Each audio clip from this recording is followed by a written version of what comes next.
Hi there, this is Manhattanite for singlementors.com. I'm going to post this quick hand history.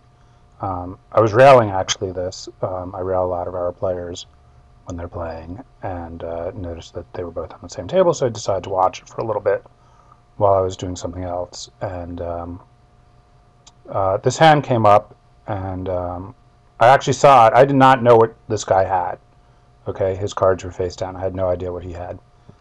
But I did see him shove, and I saw him fold, and I saw him call. He didn't have that many chips. And I just took it as a nothing hand. I didn't really think much of it at the time. And then it was sent to me by player number one, whose hand history I have here. He's like, "What? That's a pretty crazy play there. Why is he making that play?" And so let me just play it out.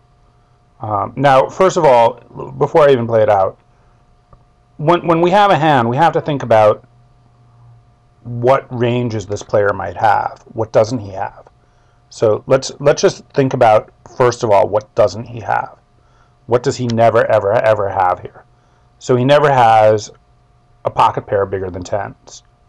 He's always raising those and looking to probably trap and get his money in. So he's never shoving a pocket pair bigger than tens. He's also, and I actually don't think either one of these players played this hand particularly well. I should preface this by saying that I don't think either one played well at all. So he never has a pocket pair bigger than tens, because he's always going to raise them and hope for a shove that he can call. So he's hoping that he's going to be 3-bet shoved on, doesn't mind isolating, obviously, if he has jacks or better. Now, can the same be said for ace-king and ace-queen? Yeah, I think that if he has ace-king or ace-queen, he raises them. I think even ace-jack he raises.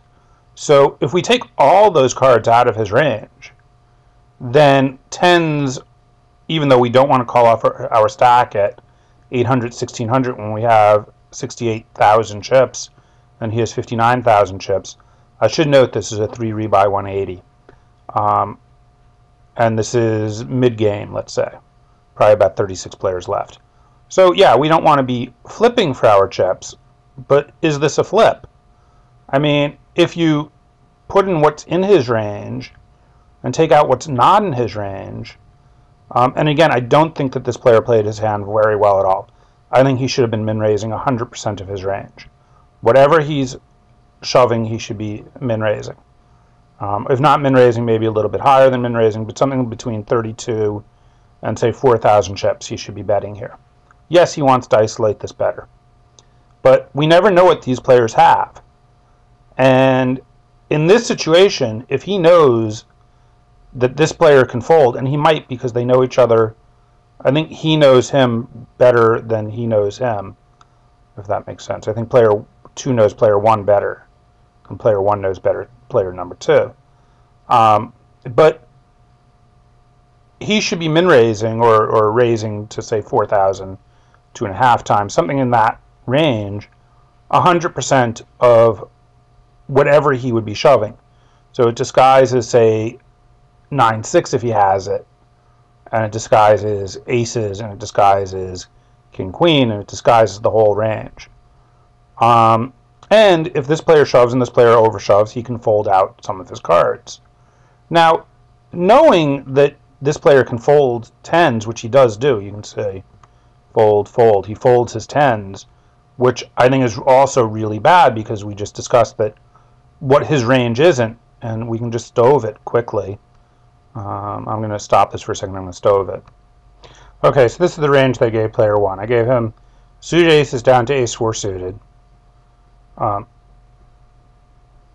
And again, I don't like this at all in here. I just want to note that. I am not a big fan of shoving these hands at all. I'm not sure that this player would, but let's just give him those hands, ace 4, ace 5, ace 7, ace 8, 6 off, ace 8 off, and any pocket pair, which I think any pocket pair is more reasonable. And then we're giving him some of these hands, which again, I think some of them he probably doesn't shove either. Because this is a huge overshove. This is not like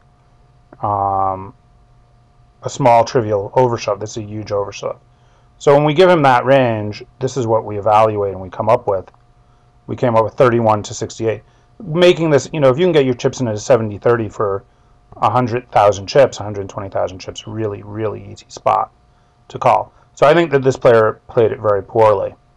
Now I also, again, think that this player played it poorly, and that's, and I think they just played, I think he overshoves way too many chips. And what he's doing folding is beyond me. So I can't tell you which one of these players played it worse.